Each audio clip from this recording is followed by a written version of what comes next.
Good morning my dear students. हम लोग ओम थानवी जी द्वारा रचित अतीत में दबे पांव इस पाठ का हम लोग अध्ययन कर रहे थे।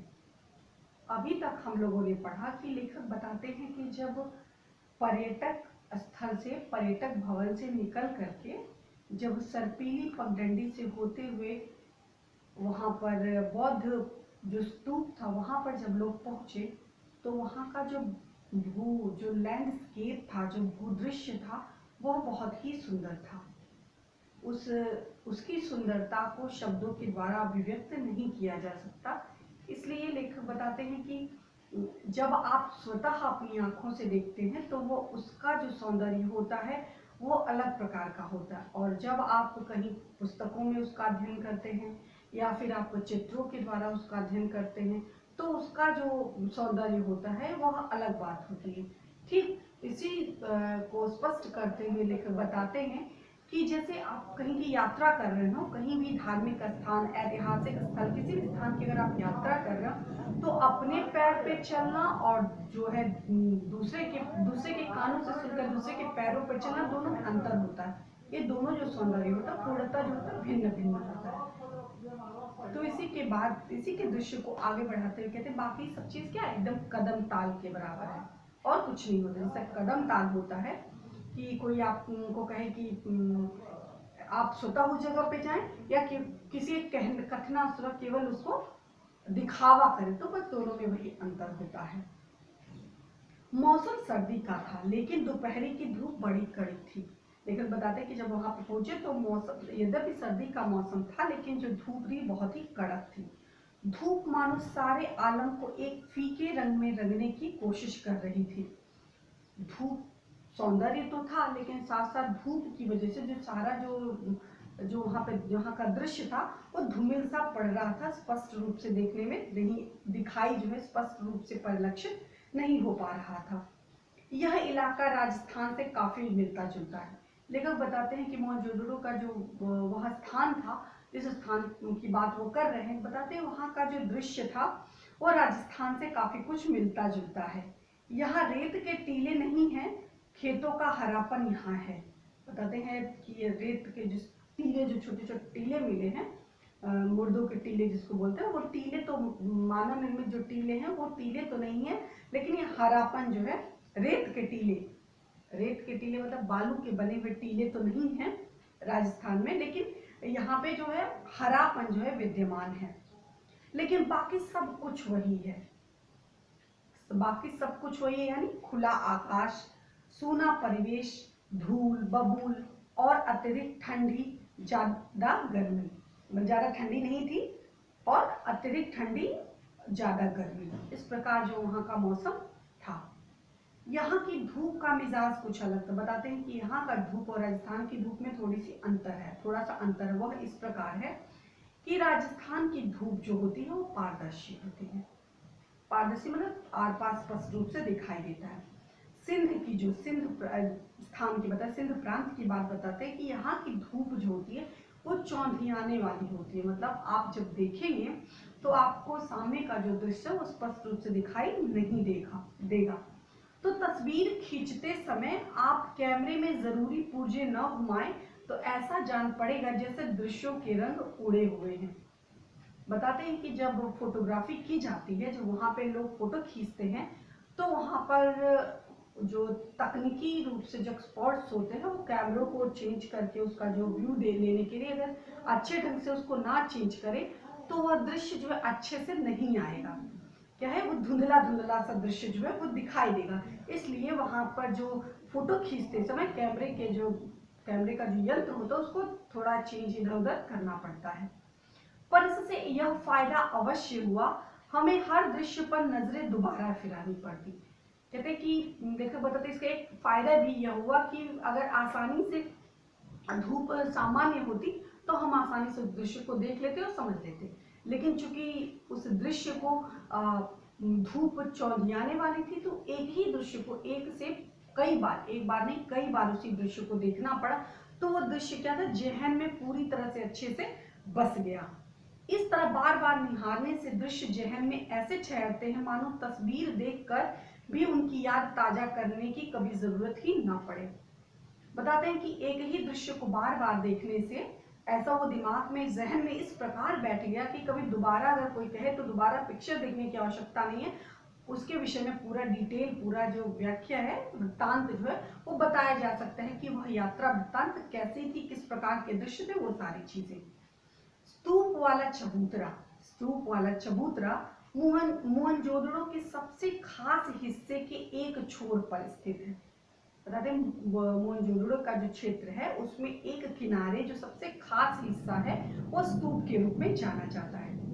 और इस हिस्से को पुरातत्विक विद्वानों ने गढ़ का नाम दिया।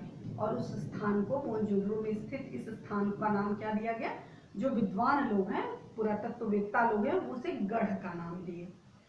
चार दीवारी के भीतर ऐतिहासिक शहरों के प्रशासनिक केंद्र अवस्थित होते हैं, चाहे वह राजसत्ता हो या धर्म सत्ता। बाकी शहर गढ़ से कुछ दूरी पर बसे होते थे। क्या दुनिया को यह रास्ता भी मोहनजोदड़ो ने दिखाया?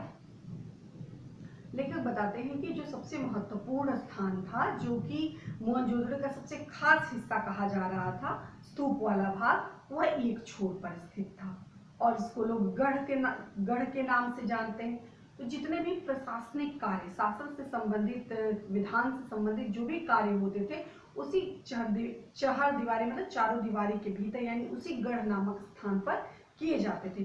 तो चाहे उस समय जो भी रहा हो, चाहे वो राज पोषित रहा हो समय, उस समय राजा का शासन रहा हो, या समाज पोषित या धर्म पोषित रहा हो, जो भी, जिसका भी उस समय शासन रहा होगा, वह शहर जो था थोड़ी दूरी पर था और जो गढ़ था वह थोड़ी दूरी पर बसा हुआ था। तो कि मेन स्थान वह प्रशासनिक भवन जैसा, जैसे प्रशासनिक भवन होता उसी तरह प्रशासनिक भवन जैसा वह स्थान था। गढ़ जो था प्रशासनिक भवन के समान था और जो नगर थे वो थोड़ा उससे दूर जो है वह स्थित थे। तो प्रशासनिक भवन का और नगर का थोड़ा दूरी होना, क्या यह मार्ग जो है यह मोहनजोदड़ो के समय से ही ये सोच करके बनाया गया था, या उसके पीछे यह रास्ता दिखाने का कार्य जो है मोहनजोदड़ो के समय से ही किया गया था? ये लेखक हमें प्रश्न के रूप में बताते हैं। दुनिया भर में प्रसिद्ध इमारतों के खंडहर चबूतरे के पीछे यानी पश्चिम में है। दुनिया भर के प्रसिद्ध इमारत, थोड़ा इसी पैराग्राफ को, एक पैराग्राफ थोड़ा ध्यान से पढ़ेगा तो आपको समझ में आएगा कहने का अभिप्राय क्या है। दुनिया भर में प्रसिद्ध, यह मोहनजोदड़ो के विषय में बताते हैं कि दुनिया भर में प्रसिद्ध है।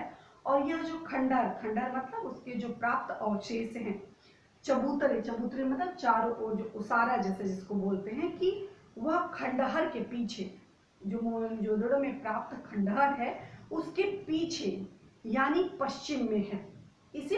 इनमें प्रशासनिक इमारतें, जो भी अवशेष प्राप्त हुए उन अवशेष के आधार पर बताते हैं कि वहां पर क्या क्या मिले हैं? प्रशासनिक इमारतें मिली हैं, ज्ञानशाला मिली हैं, सभा भवन और कोठार शामिल हैं।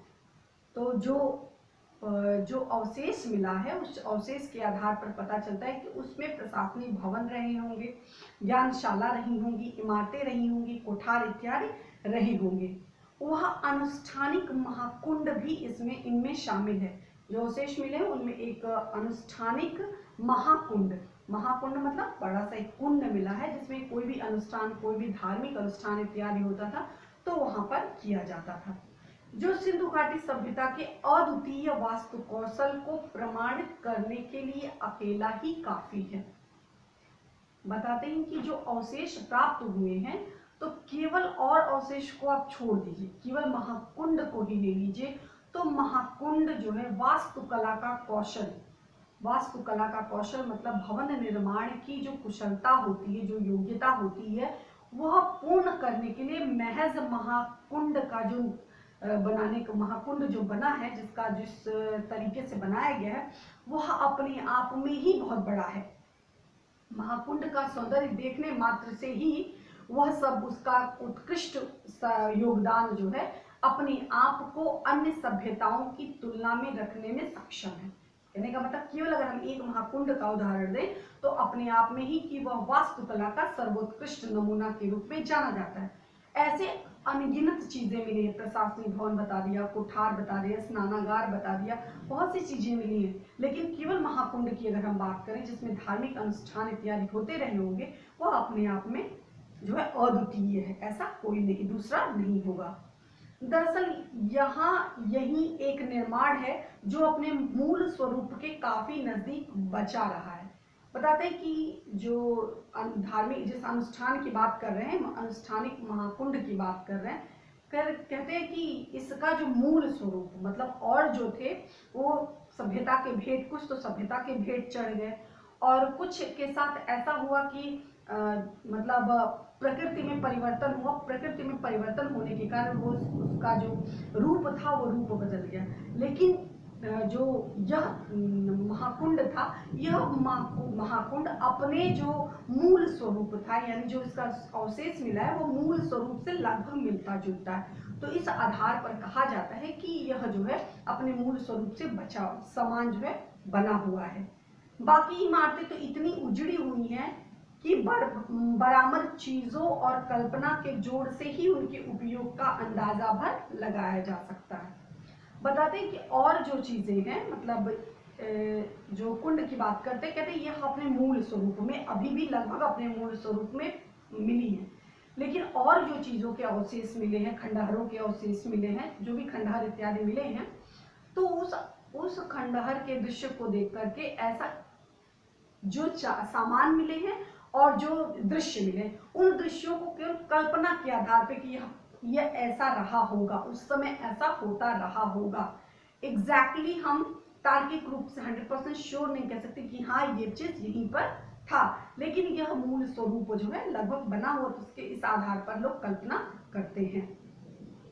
मोहनजोदड़ो नगर नियोजन की एक अनूठी मिसाल है। मिसाल मतलब एक उदाहरण। कहते हैं कि मोहनजोदड़ो की अगर हम बात करें तो नगर नियोजन मतलब नगर का सुनियोजित ढंग से, योजनाबद्ध ढंग से बसाना। तो मोहनजोदड़ो का जो नगर था वह एक प्रकार का अद्वितीय, एक अनोखा जो है एक अद्भुत मिसाल है। अपनी सुरक्षा, वहां के लोग अपनी सुरक्षा को लेकर के परिचित थे। उन्हें पता था कि हमें जो है अपनी सिंधु नदी से किस प्रकार अपनी सुरक्षा करनी है, अपने खाने पीने किस प्रकार व्यवस्था करनी है। तो ये इस प्रकार वहाँ का जो लोग बसे हुए थे, वो वहाँ की जो शैली थी, वहाँ का जो वास्तुकला थी, उसके आधार पर कहते हैं कि जो नगर नियोजन है वो सर्वोत्कृष्ट रूप में पाया जाता है। इस कथन का अर्थ आप बड़े चबूतरे से नीचे की तरफ देखते हुए सहज जान सकते हैं। बताते हैं कि जब आप चबूतरे पर, स्तूप का जो चबूतरा है, स्तूप के चबूतरे पे जब आप खड़े हो जाएंगे और जब देखेंगे, चारों तरफ नजरें घुमाएंगे, तो देखेंगे कि पूरा जो भूदृश्य है वो भूदृश्य अपने आप में बताता है कि निश्चित रूप से यहाँ जो व्यवस्था रही है वो व्यवस्था बहुत ही अच्छी, उत्तम कोटि की व्यवस्था जो है वो बनी होगी। इमारतें भले ही खंडहर में बदल चुकी हों, लेकिन शहर, गलियां और सड़कों के विस्तार को स्पष्ट करने के लिए ये खंडहर ही काफी है। बताते हैं कि जो अब तो उतना मूल स्वरूप तो नहीं है, तो काफी कुछ बदल चुकी है, परिस्थितियां बहुत कुछ बदल चुकी, लेकिन जो सड़कें हैं, जो गलियां हैं, वो सड़कें, गलियां और जो अवशेष इत्यादि है, उससे यह बताया जा सकता है कि यह खंडहर अपने आप को बताने में, जो सड़कें हैं ये अपने आप में बताने की उस समय की जो वास्तुकला थी वह चरमोत्कर्ष पर थी। उस समय की जो व्यवस्था थी वो जो थी चरमोत्कर्ष पर थी। और यही कि ज्यादातर जो सड़कें हैं क्या है, सीधी हैं या आड़ी। सीधी मतलब सीधी और आड़ी मतलब सीधा का मतलब सीधा और आड़ी मतलब टेढ़ी। तो इस प्रकार की सड़कें वहां पाई जाती हैं, जिसे आज के वास्तुकार इसे ग्रिड प्लान कहते हैं। कहते 5000 साल पहले की बात बता रहे हैं और आज का समय, कहते आज के समय में लोग जो प्लान करते हैं, इंजीनियर मिल के नए नए चीजें खोज करते हैं, तो उसमें बताते हैं कि ये ग्रिड प्लान है। जो आप देखते हो कई कई शहरों में कॉलोनियां डेवलप होती है, तो कहते हैं ये ग्रिड प्लान के अंतर्गत है। तो ये आज के समय में जो चीजें डेवलप हो रही हैं वो बहुत पहले डेवलप हो चुकी हैं, ऑलरेडी वो चीजें डेवलप हो चुकी है। तो उसी विषय में बताते हैं कि ये यहाँ की सड़कें, यहाँ की गलियां अपनी जो है परिपक्वता का, अपनी समृद्धि का, अपनी सुनियोजित शैली का जो है प्रमाण देती हैं। तो इसे ग्रिड प्लान कहते हैं। आज की सेक्टर मार्का कॉलोनियों में हमें आड़ा सीधा नियोजन बहुतायत देखने को मिलता है। जब आप आजकल की कॉलोनी की बात करेंगे तो यह सामान्य रूप से देखने को मिलता है। आड़ा तिरछा जो सड़कों का जो बनावट है उसी प्रकार आपको देखने को मिलेगा, लेकिन वह रहन सहन को नीरस बनाता है। लेकिन बताते हैं कि जो आज की जो कॉलोनियाँ वो कहीं ना कहीं जो है उसका जो बनावट है वो नीरसता की ओर संकेत करता है। शहरों में भी नियोजन के नाम पर हमें ज्यादा अराजकता ही साथ लगती है।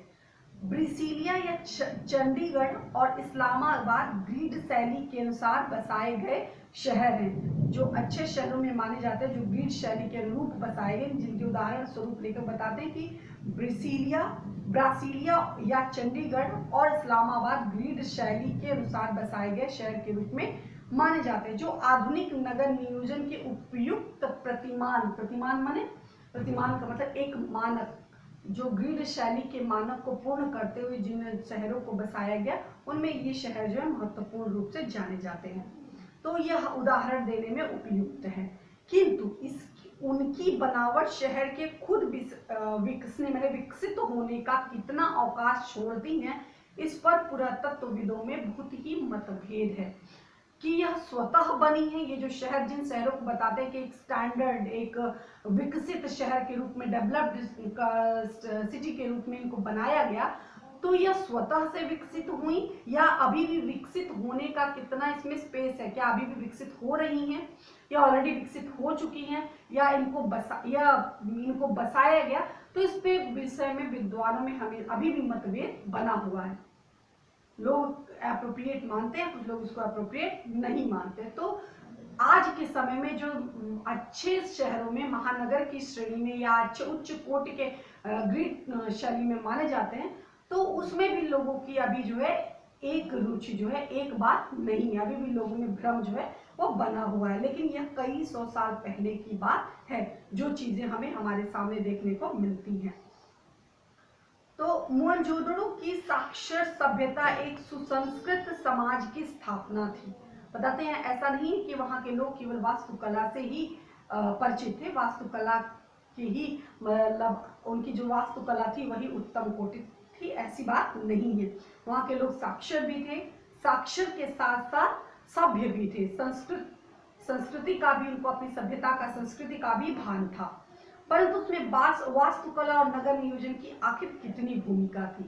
बताते हैं उस मोहनजोदड़ो को सर्वश्रेष्ठ बताने में, मोहनजोदड़ो को सबसे स्पेशल बताने में जो है वहाँ की संस्कृति का भी योगदान, वहाँ की सभ्यता का भी योगदान, वहाँ के लोगों की पढ़े लिखे होने, साक्षर होने का भी योगदान, लेकिन वास्तुकला का योगदान कितना है यह लेखक जो है बताते हैं कि कहने का अभिप्राय क्या है कि मोहनजोदड़ो की समृद्धि का, मोहनजोदड़ो की जो विकसित अवस्था है, इसमें भवन निर्माण की कला का जो है वो 100% योगदान जो है लेखक के अनुसार है।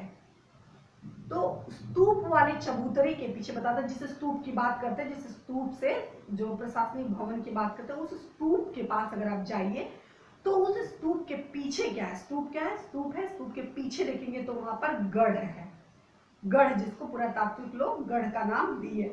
तो स्तूप के पीछे गढ़ है और उसके ठीक सामने, गढ़ के जहां से देखेंगे स्तूप है, उस स्तूप के सामने जब आप देखेंगे वहां पे क्या है, उच्च वर्ग की बस्ती। उच्च वर्ग मतलब कि जो लोग ऊंचे घराने मतलब ऊंचे जाति से जो लोग ताल्लुक रखते थे, तो उच्च वर्ग की बस्ती है।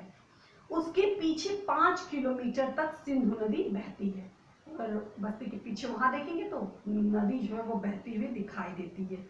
पूरब की इस बस्ती से दक्षिण की तरफ जाते हुए पूरा पीछे घूम जाया जाए तो आपको मोहनजोदड़ो का खंडहर लगभग हर जगह दिखाई देगा। कहते हैं थोड़ी दूरी पे अगर आप जाएंगे तो, और थोड़ी दूरी पे जाकर आप पीछे टर्न होके देखेंगे तो आपको वहां से सब कुछ दिखाई देगा। जो गढ़ की बात करते हैं, उच्च वर्ग की बस्ती की बात करते हैं, नदी की बात करते हैं, पीछे मुड़े, थोड़ा दूर जाके आप पीछे मुड़ेंगे तो सारा दृश्य आपको एक झलक में दिखाई देगा। दक्षिण में जो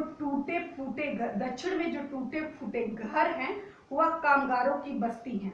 माना जाता है कि जो दक्षिण की दिशा में जो टूटे फूटे घर हैं वो कामगारों मतलब काम करने वाले या नीचे तबके के जो लोग थे उनके घर के रूप में जाने जाते हैं। कहा जाता है इतर वर्ग की बस्ती, लोग बताते हैं कि यह जो बस्ती है वह इतर वर्ग की बस्ती के रूप में जानी जाती है। संपन्न समाज में वर्ग भी रहे होंगे, निश्चित रूप से लेखक का मत है, लेखक बताते हैं कि निश्चित रूप से उन बताया ना कि साजो सामान और जो अवशेष मिले उनके आधार पर, कल्पना के आधार पर बताया जाता है कि उस समय निश्चित रूप से जो प्रथा थी उस समय भी समाज जो है कई वर्गों में विभक्त रहा होगा। उच्च वर्ग रहे होंगे, निम्न वर्ग रहे होंगे, कामगार, तो बताते कि जो कामगारों की जो बस्ती थी वो दक्षिण में थी स्थित, लेकिन चूंकि उनके मकान के कुछ जो पुख्ता सबूत के रूप में नहीं मिले हैं, अवशेष उतने नहीं मिले हैं कि जिसके आधार पर कहा जाए कि वह जो है वह बस्ती उन्हीं की थी, लेकिन कुछ अवशेषों के आधार पर यह निर्णय जो है वह लिया जाता है।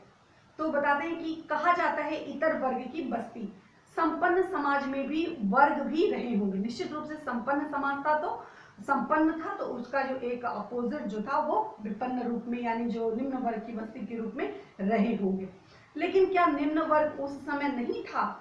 प्रश्न करते हैं कि ऐसा था कि निम्न वर्ग था ही नहीं, सभी संपन्न थे? Question mark. तो रहा होगा। कहते हैं निम्न वर्ग के घर इतने मजबूत सामग्री के नहीं बने रहे होंगे कि 5000 साल तक टिक सके।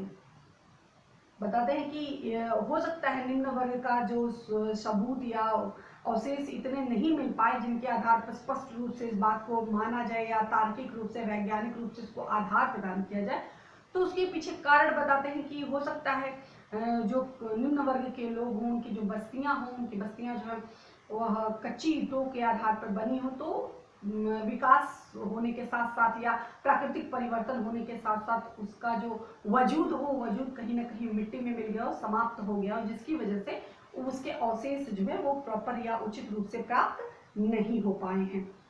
उनकी बस्तियां थोड़ी दूर रही होंगी। निम्न वर्ग के घर इतने मजबूत सामग्री के नहीं बने होंगे कि 5000 साल तक टिक सके। उनकी बस्तियां थोड़ी दूर, थोड़ी और दूर रही होंगी। बताते हैं उनकी बस्तियां जो है बस्ती से थोड़ी दूर रही होंगी। यह भी है कि 100 साल से आज तक इस इलाके में केवल 1/3 भाग की खुदाई ही हो पाई है। आजकल तो वह भी बंद हो चुकी है। बताते हैं कि हो सकता है अभी और कुछ जानने को और कुछ देखने को मिलता, और भी हम ये तो सामान और शेष के साथ कल्पना जोड़ करके हम बता रहे हैं, लेकिन ये जो पूरे उस जो 200 वर्ग हेक्टेयर था वहाँ का केवल 1/3 की बात बताते हैं। 1/3 जो है उसकी ही खुदाई मात्र हो पाई और वो भी अभी बंद पड़ी है। तो अगर और खुदाई होती तो शायद और कुछ मिलता, तो उसके आधार पर हम कल्पना को जोड़ करके उसको हमारी बात को एक वैज्ञानिक आधार और अच्छे से मिल पाता। तो ये हम पहले स्तूप के टीले से महाकुंड के विहार की तरफ उतरे। बताते हैं कि सबसे पहले स्तूप के बाद से उस जो टीला था उस टीले से उतर करके महाकुंड के विहार माने घूमने के लिए गए। दाईं तरफ एक लंबी गली दिखाई देती है। दाईं तरफ बताते हैं कि दाईं तरफ, हाथ दाईं तरफ इशारा करते हुए बताते हैं कि एक लंबी गली दिखाई देती है। इसके आगे एक महाकुंड है। मतलब जब हम आगे नीचे उतरे तो देखा एक महाकुंड था, दाईं तरफ एक महाकुंड था। तो ये वाला पैराग्राफ मोस्ट इंपॉर्टेंट है, इसको आप जो है अंडरलाइन कर लीजिए, इसको एज इट इज लर्न कर लीजिएगा, इसके अकॉर्डिंग आप याद करिएगा। क्या कहते हैं कि जब स्तूप से हम टीले से नीचे उतरे तो देखा कि एक महाकुंड, तो दाईं तरफ एक लंबी गली दिखाई देती है, इसके आगे एक महाकुंड है।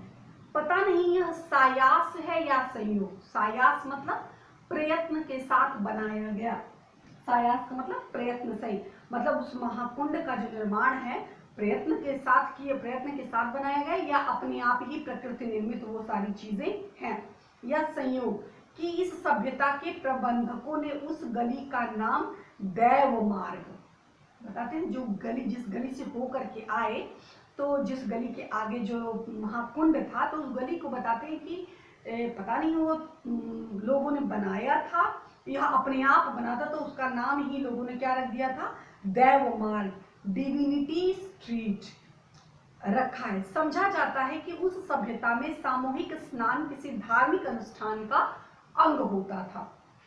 माना जाता है, लोग ऐसा कहते हैं कि वहां पे लोग धार्मिक वो स्नानागार बताते हैं कि जो स्थान था, जो सामूहिक स्थान, जो धार्मिक अनुष्ठान इत्यादि के लिए जिस महाकुंड की बात करते हैं, उस महाकुंड में लोग क्या करते हैं, कोई भी धार्मिक पर्व, कोई भी सभा इत्यादि होती रही होगी, तो उस समय धार्मिक कर्मकांड इत्यादि तो उससे पहले सामूहिक रूप से यानी एक साथ समूह में स्नान करने की प्रथा रही होगी। तो इसी के आधार पर धार्मिक अनुष्ठान से कहीं ना कहीं इसका महत्व होगा, इसलिए इसको दैव मार्ग के रूप में धर्म से इसको जोड़ करके लोग देखते हैं। कुंड लगभग 40 फुट लंबा, याद कर लीजिएगा पूरा का एक पैराग्राफ कि उसका महाकुंड की जो संरचना है वो कैसी है। एग्जाम में पूछा जाता है कि महाकुंड की संरचना बताइए।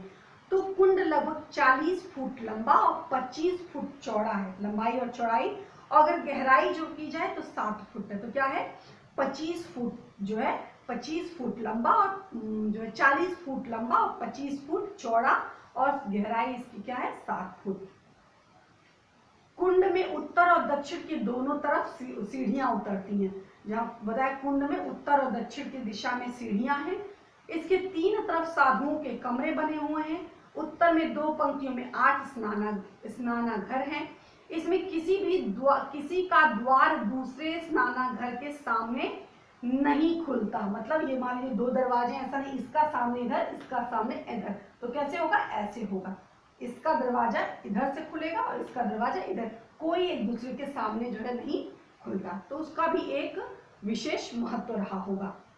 इसमें किसी का भी द्वार दूसरे स्नानागार के सामने नहीं खुलता। यह सिद्ध वास्तुकला का यह भी एक अनूठा नमूना है। तो इस प्रकार जो महाकुंड की संरचना बताते हैं कि यह 40 फुट लंबा, 25 फुट चौड़ा, 7 फुट गहरा है, और इसमें जो साधुओं के कक्ष बने हुए हैं, स्नानागार बना हुआ है, सीढ़ियां बनी हुई हैं। तो यह भी एक वास्तुकला का एक अनुपम उदाहरण देखने को मिलता है। इस कुंड की प्रमुख विशेषता यहाँ पक्की ईंटों का जमाव है। कुंड का पानी रिस न सके और बाहर का अशुद्ध पानी कुंड में न आ पाए, इसके लिए कुंड की तलहटी में और दीवारों में ईंटों के बीच चूने और चिरोड़ के गारे का प्रयोग किया गया है।